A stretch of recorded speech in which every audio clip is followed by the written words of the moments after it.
ایک دوسری شارٹ سی بات ہے جناب اسپیکر صاحب، ہمارا منسٹر لا بھی بیٹھا ہوا ہے جناب اسپیکر صاحب، 3 مہینے سے گلگت بلتستان میں دیامر کے لوگ روڈ پہ ہیں۔ یہ بہت ضروری ایشو ہے جناب اسپیکر صاحب، اس پہ ہمارے بھی نقصان ہے، اس پہ پاکستان کے پوری عوام کا نقصان ہے۔ وہ کس ایشو پہ روڈ پہ ہیں کہ ڈیم کے جو ان کی زمینیں گئی ہے اس حقوق کے بارے میں ان کے انگرمیٹ ہے، اس انگرمیٹ کے مطابق ان کا حقوق ان کو نہیں دیا جاتا ہے۔ پورا رمضان میں افطاری لوگوں نے روڈ پہ کیا ہے،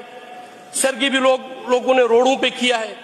اس میں ایک تو اس گلگت بلتستان کی غریب عوام کے ساتھ ذاتی ہو رہا ہے، ان کے جو حقوق کے پیسے بنتے ہیں جناب اسپیکر صاحب وہ بینک میں ہے، اور بینکوں سے وفاق گورنمنٹ مختلف قسم کے اپنے وفاد حصول کرتے ہیں۔ ان کے لاکھوں روپے تو صرف ٹیکس بنتے ہیں جو ان کو پرافٹ بنتی ہے، اس لیے وہ پیسے نکالتے نہیں ہیں۔ اس لوگوں کے ساتھ ذاتی ہے۔ ایک تو یہ میں لا منسٹر صاحب بیٹھے ہوئے، میری یہ درخواست ہے، اور دوسرا جو ہمیں نقصان ہو رہا ہے وہ کیا ہو رہا ہے، وہ اس جرگے کو بہانے بنا کر یہاں سے ہیلی کاپٹر پہ ادھر جاتے ہیں، ادھر لوگوں کو مطمئن نہیں کر کے جناب اسپیکر صاحب وہ واپس آ رہے ہیں۔ ایک تو وہ جو آنے جانا خرچہ ہے وہ سرکاری خرچہ ہے، اس سرکاری خرچے میں ہم بھی ہیں، ہمارے یتیم بچے بھی ہیں پاکستان کے، یہ فضول خرچے کر رہے ہیں، یہ مسئلے کے حل کی طرف نہیں جا رہے ہیں۔ تو جو جناب اسپیکر صاحب، اور دوسرا جناب اسپیکر صاحب جو کمپنی وہاں پہ کام کر رہی ہے ان کے وفاقی گورنمنٹ کے ساتھ ایک انگرمیٹ ہے کہ ہمارا کام بند ہوگا